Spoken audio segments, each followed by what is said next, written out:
Fundada para ser a capital da França equinocial, foi chamada de Manchester do Norte e de Atenas brasileira. É conhecida como a Cidade dos Azulejos, como a Ilha do Amor, e tem em suas conquistas o título de Patrimônio da Humanidade. São Luís do Maranhão.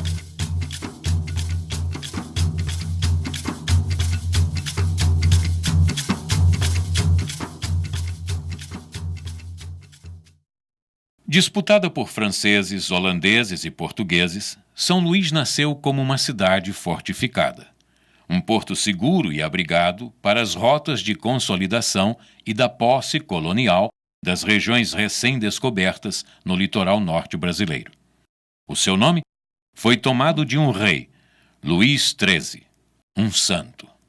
O traçado de suas ruas, becos e ladeiras foi projetado segundo normas e leis renascentistas medievais.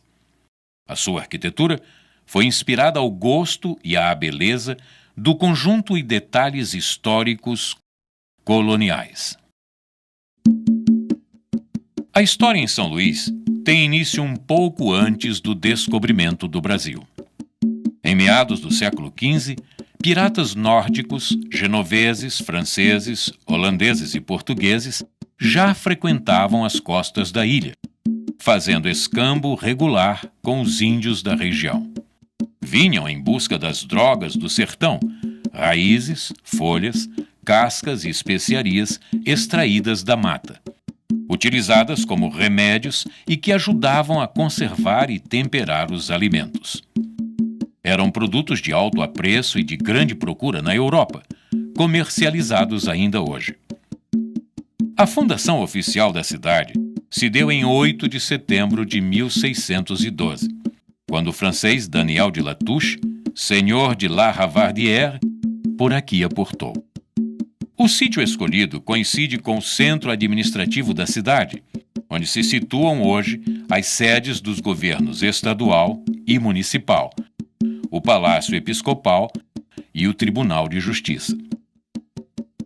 Nesta colina, cercada por 2 rios profundos, o Anil e o Bacanga, estrategicamente os franceses procuravam um lugar defensável.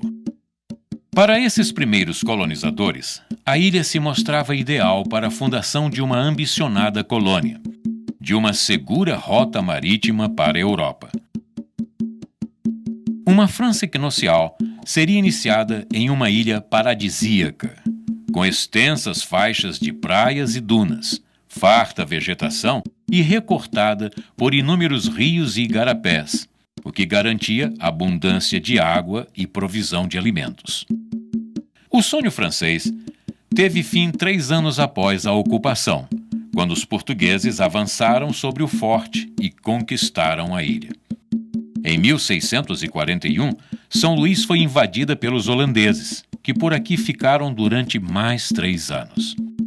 Em 1644, após batalhas e vitórias, Portugal garantiu definitivamente a posse da cidade.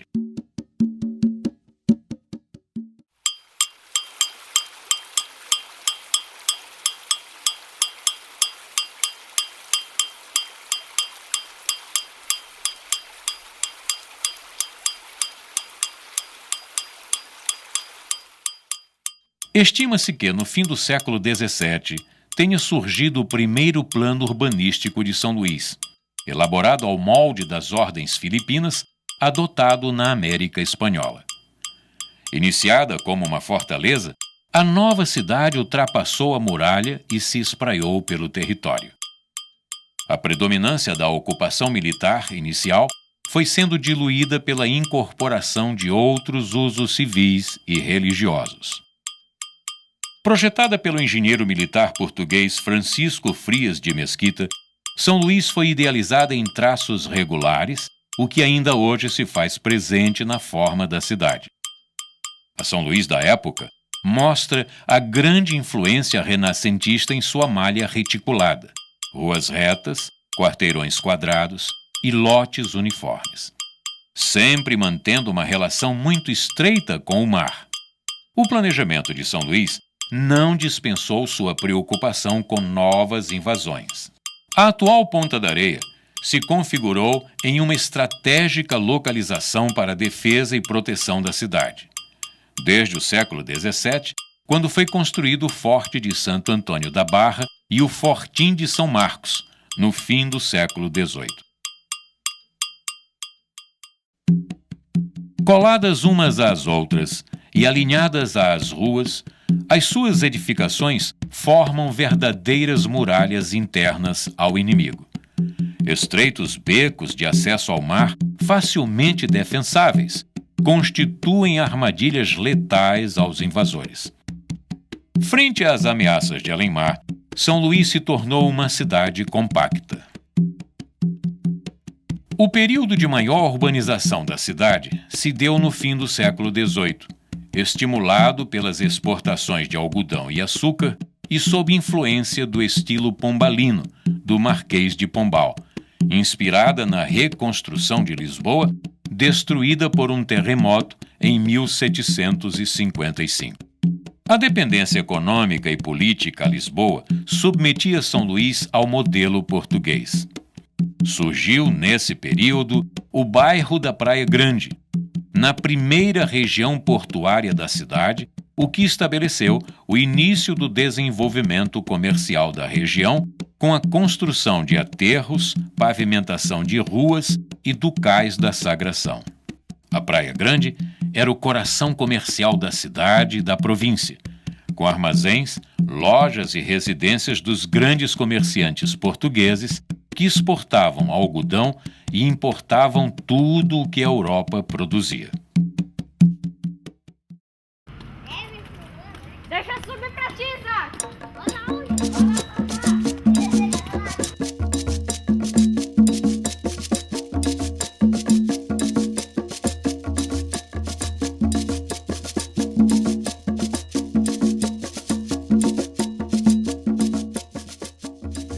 Nas inúmeras construções no que hoje é reconhecido como o maior conjunto de arquitetura urbana civil de origem portuguesa da América Latina, pode-se deparar em São Luís com réplicas facilmente encontradas em Lisboa e na cidade do Porto. O ritmo das janelas, os balcões trabalhados em serralheria, as portas com bandeiras de ferro e a forte presença de azulejos identificam os valores patrimoniais do acervo da arquitetura tradicional lusitana. Encimando os casarões, os mirantes surgiram como uma característica própria às condições climáticas da ilha, quentes e úmidas, sujeitas a chuvas muito fortes. Nas fachadas sem azulejo, o colorido natural dos tons fortes e quentes, com predominância do ocre, amarelo, vermelho, das portas e dos telhados de barro, torna-se uma mistura provocante. Um colorido exuberante e que produz uma policromia atraente na vista aérea da cidade. São Luís possui um conjunto arquitetônico e urbanístico com mais de 5.000 imóveis históricos, com destaque para a arquitetura colonial. Esse conjunto acha-se assentado em um sítio de 220 hectares, com um traçado de 350 anos quase inalterado. O traçado urbano no qual está inserida essa arquitetura foi reconhecido e a cidade ganhou um novo status, uma nova identidade, que vem sendo defendida e preservada. São Luís, cidade colonial. A manutenção desse traçado foi um dos fatores preponderantes para que São Luís recebesse, em 1997, o título de Cidade Patrimônio da Humanidade. São Luís entrou para a história do descobrimento do Brasil como a única capital que não foi fundada por portugueses, mas, curiosamente, se transformou na capital mais lusitana do Brasil.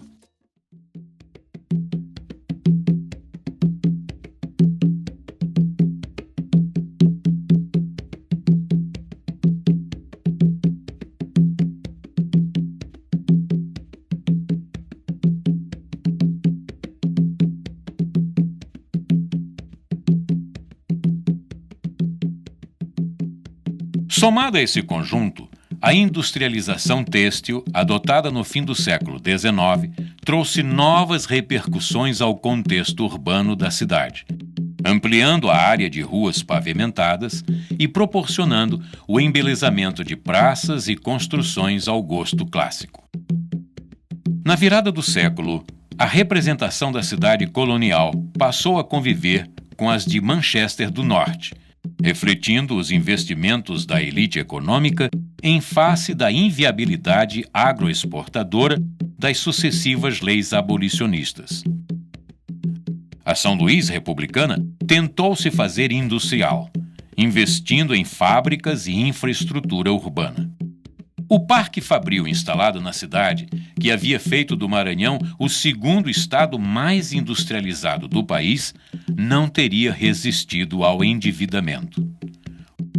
Hoje, a maioria de suas fábricas pode ser encontrada em estado de ruínas ou transformadas em escolas e centros de venda de artesanato. Uma cidade em uma ilha. Uma ilha que apresenta uma paisagem cultural composta de elementos naturais e de costumes trazidos por levas de imigrantes que por aqui aportaram. Valores miscigenados por brancos europeus, negros africanos, árabes e gentios da terra, traduzidos pela beleza artesã, pela rica culinária e pelas manifestações folclóricas e literárias. Uma harmoniosa herança cultural, legados de uma geração de intelectuais em que se destacaram românticos poetas, humanistas, escritores, filólogos, historiadores e jornalistas. Homens de letras e pensamentos que contribuíram para o culto de uma sociedade instruída e que renderam a São Luís mais um cognome: Atenas Brasileira.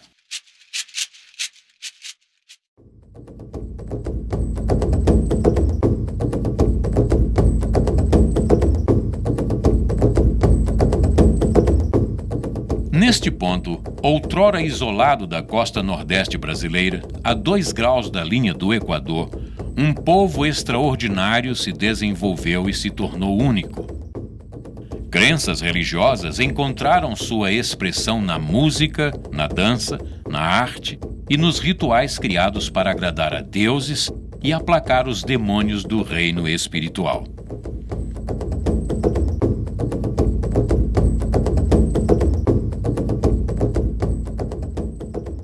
Em São Luís, as igrejas e monumentos religiosos são notáveis por seus aspectos construtivos e por sua ornamentação.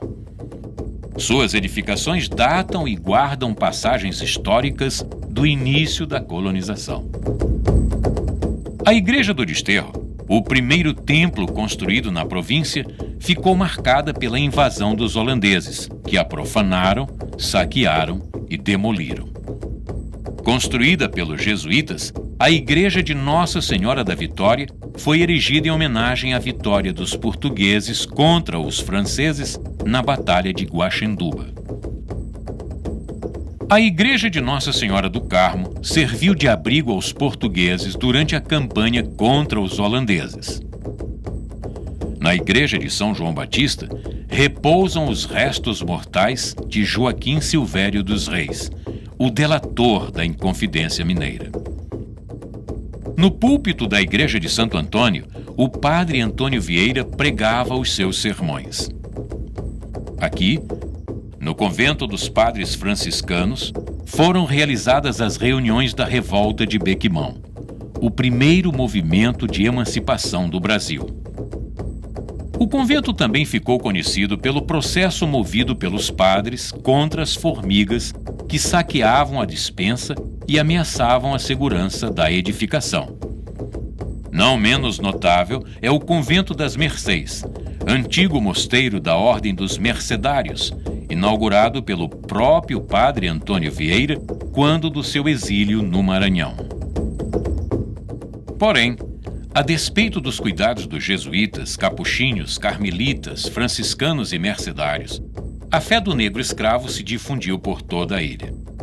Nos terreiros de Cura, Pagelança, Mata e Tericó, escravos e gentios da terra se uniram em reverência aos seus deuses.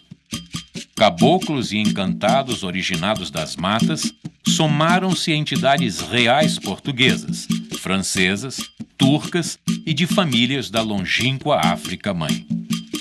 Tornaram-se os donos do lugar, sincretizados e festejados muitas das vezes em conjunto com os santos católicos.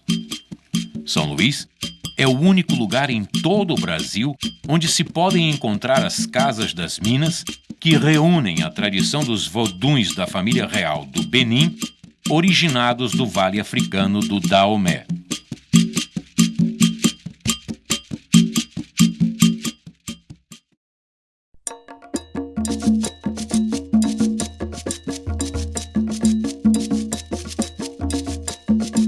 Nessas casas, toques de tambores cultuam tanto os voduns e orixás africanos quanto os caboclos surgidos nos terreiros brasileiros. São festas e cerimônias que duram noites e dias inteiros, em alguns casos, atreladas ao calendário cristão. Nelas, as entidades são organizadas em nações e famílias. Os voduns são as entidades da encantaria africana, as mais antigas e prestigiadas. Os gentios são os encantados da nobreza europeia, geralmente cristãos associados a orixás e a santos católicos. Os caboclos são as entidades associadas aos mares, aos rios e às matas.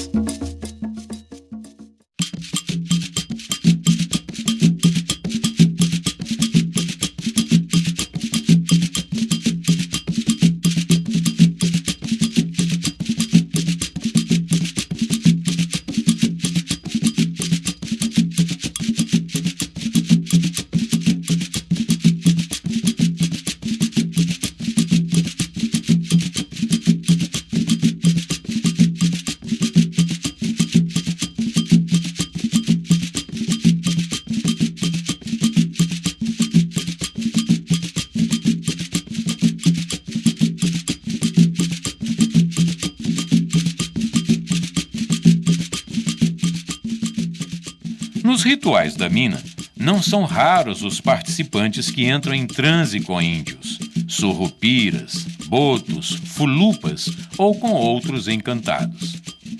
O transe é um estado alterado, como a hipnose, quando os espíritos dos encantados se apossam dos médiuns, que entram em contato direto com o mundo espiritual.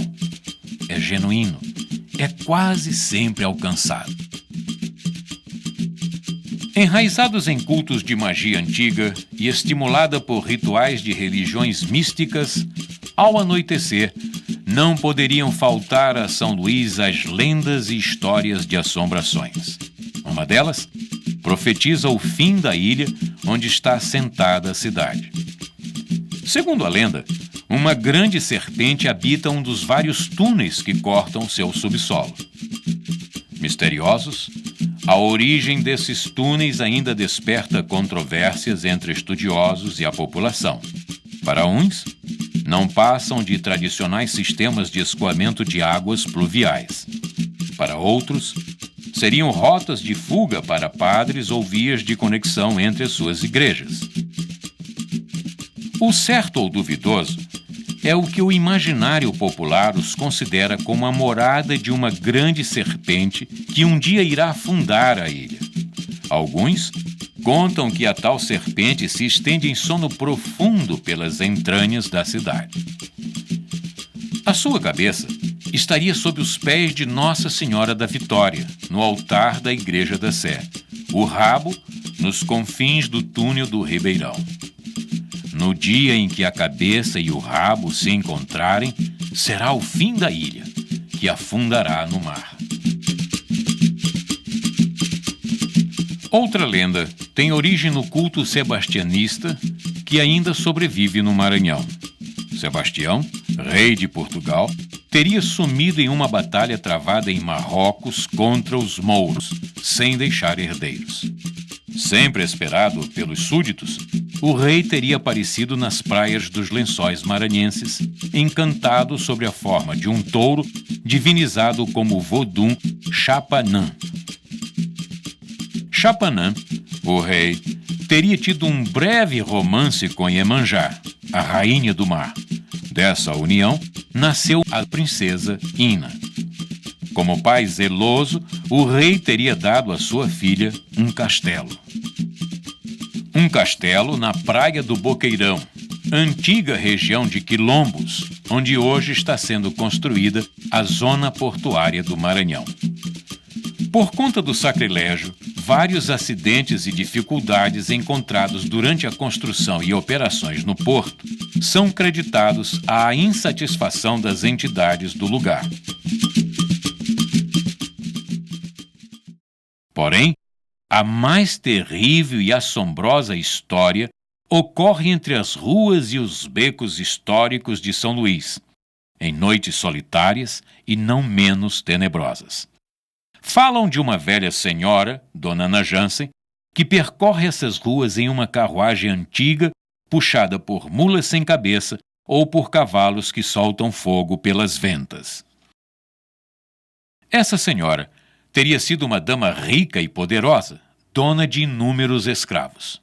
Diz a lenda que teria sido muito má com seus escravos, que muitos deles jazem emparedados ou atirados nos poços dos vários casarões que acreditam terem pertencido a ela. Dona Ana Jansen, por seus pecados, foi condenada a vagar pela cidade até que um dia alguém se apiede de sua alma. Encantos e magias. O povo é o dono da festa, quando o sagrado e o profano se misturam. As festas juninas por aqui guardam um caráter de celebração muito particular em relação ao resto do país. A magia, a beleza plástica, o envolvimento apaixonado de quem participa diretamente dos rituais e das representações conferem uma atmosfera quase religiosa. São João é o santo inspirador. As festas marcam uma ecumênica influência cultural dos colonizadores e colonizados. Estão na alma da população. A grande ópera popular que se instala na ilha tem muitos sotaques. Bumba Meu Boi, tambor de crioula, cacuriá, lelê, dança do coco. Nesse painel diversificado, o Bumba Meu Boi se distingue como composição dramática que o aproxima dos autos medievais. Tem drama, tem música, tem enredo, personagens alegóricos e diálogos. De longe, o Bumba Meu Boi é a manifestação cultural mais importante de São Luís.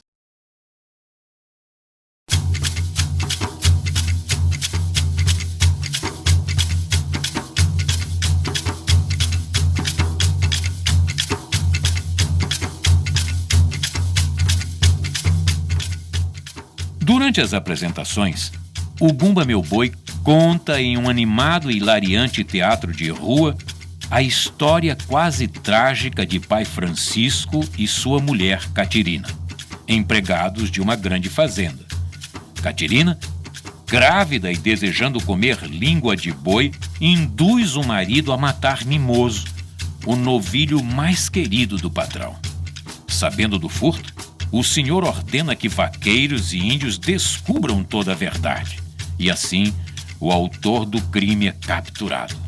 Depois de muita confusão, são convocados os doutores e pajés que, através de magias, ressuscitam Mimoso.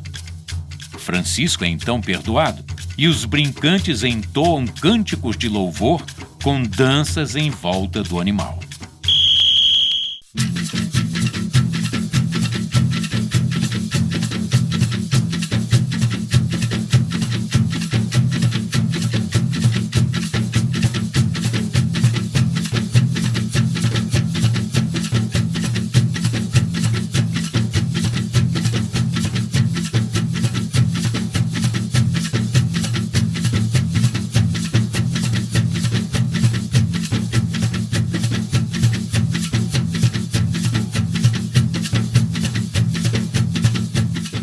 A variedade de ritmos, ou sotaques, é um dos grandes charmes do Bumba Meu Boi.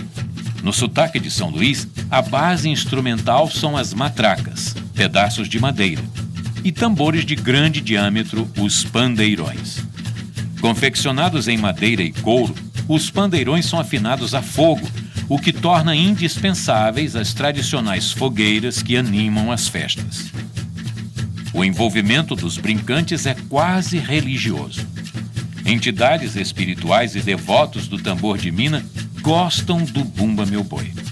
Os cantadores de boi pedem a proteção dos encantados para o sucesso das apresentações, e a maioria dos brincantes participa do boi em cumprimento a promessas realizadas. Os ritmos do boi frequentemente estão presentes e influenciam as batidas dos tambores na mina. E muitos tocadores de tambor de mina apreciam e participam de brincadeiras do Bumba Meu Boi.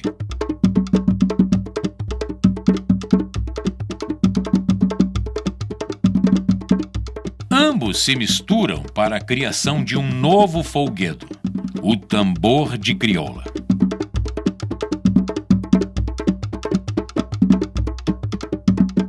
A tradição vem dos descendentes africanos.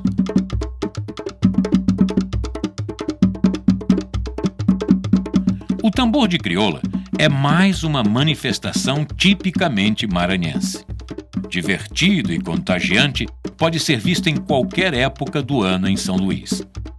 A temporada dos festejos juninos é uma das mais propícias para se apreciar a brincadeira.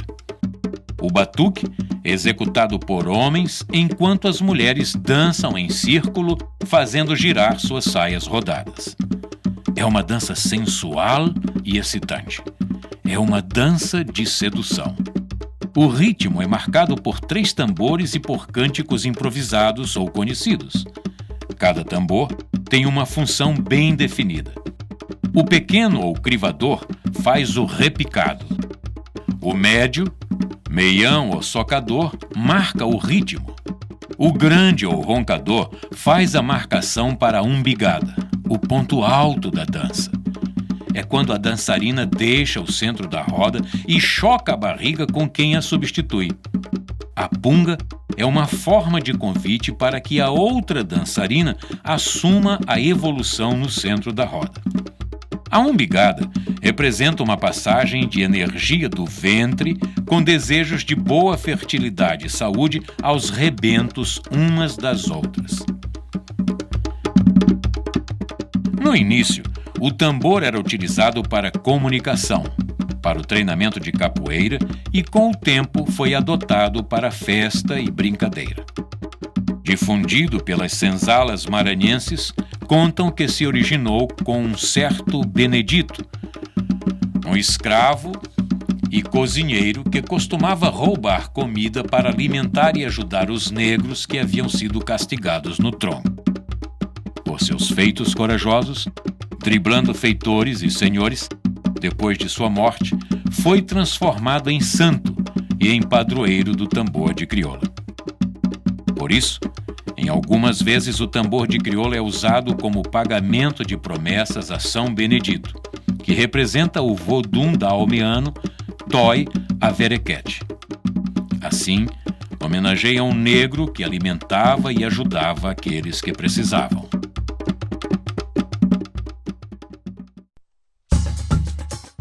São Luís é encontrada a 2 graus do Equador, o que a torna um pouco norte e um pouco nordeste do Brasil. A cidade possui características diferentes das demais capitais nordestinas. O clima é tropical, quente e semiúmido, com 2 estações bastante distintas: o verão, de julho a dezembro, e a estação das chuvas, de janeiro a junho. Na ilha, predominam os ventos nordeste, que garantem temperaturas mais amenas, mesmo nos dias de forte presença do sol. Hoje, em São Luís, o tradicional e o novo se misturam. A cidade vem mudando ao tentar lidar com congestionamentos, poluição e superpopulação. No início da década de 1960, um pouco mais do que 9 bairros compunham o principal de sua área urbana. Nesta década, entretanto, esse quadro sofreu grande alteração com a construção de pontes sobre o rio Anil e de uma barragem sobre o rio Bacanga.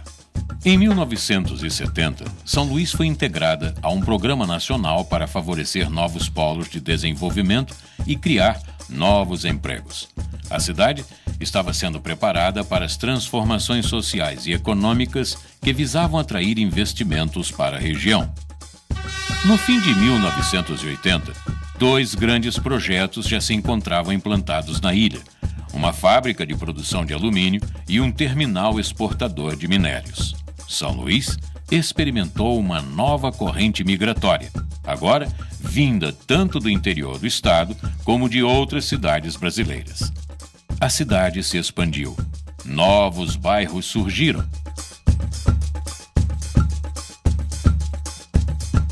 O antigo projeto português se viu acrescentado, a partir de então, de grandes obras de arte da arquitetura moderna. Prédios foram construídos, avenidas foram abertas, viadutos foram projetados para facilitar o crescente trânsito de automóveis, e áreas de lazer surgiram para atender a demanda dos novos habitantes. Margens de rios e lagoas foram urbanizadas e transformadas em campos de lazer e de passeios em meio a manguezais centenários. A orla marítima ganhou uma avenida com bares, pontos de reunião e calçadão. O centro histórico foi circundado com um anel viário para acesso e disciplina do trânsito interno. São Luís se tornou moderna. Seus efeitos se tornaram profundos, mas os seus moradores vêm se adaptando bem. Mesmo vivendo em um mundo mais moderno, eles se mantêm fiéis às poderosas tradições que dão sentido às suas vidas. Alguns temem o fim dessa rica cultura, mas os ludovicenses bem sabem selecionar o que desejam das novidades, sem abandonar os seus hábitos antigos. Existe uma crescente conscientização dos habitantes de São Luís sobre o valor inestimável de sua cultura e potencial vulnerabilidade.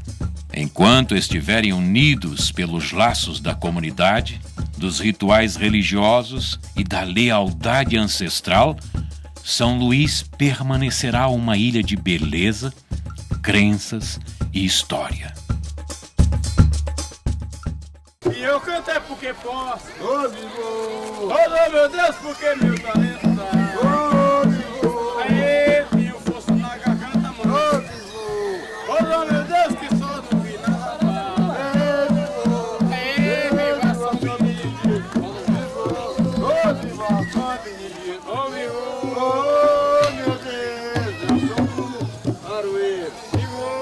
Oh, meu Deus, não perco o meu natural. Vivo! Ô, gente, eu tô com uma balança que pesa ouro. Ô, meu Deus, não posso pesar metade. Ô, viva São Benedito. Ô, meu Deus, ô, viva São Benedito. Ô, vivo. Eu morei em Cantanhete. Ô, meu Deus, de lá tive que mudar. Aí eu cheguei lá no Miranda. Ô, meu Deus, lá eu não pude ficar. Mudei pra Tapecuru. Oh, meu Deus, tive que me retirar. A outra morando no Cantagalo Negro. Oh, meu Deus, que lá é o meu lugar. Aê, viva São Benedito. Oh, meu Deus, oh, viva São Benedito. Morava em Santa Rosa. Mas foi obrigado eu me mudar. Eu arranjei uma mulher. Ô, gente, aqui nesse tremedal.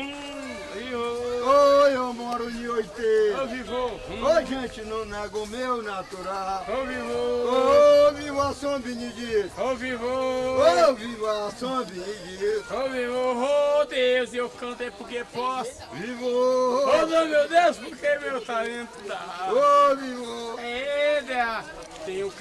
Tenho força na garganta. Ô, vivo. Ô, meu Deus, que só não vi nas aparas. Ô, vivo. Ô, viva São Benedito. Vivo.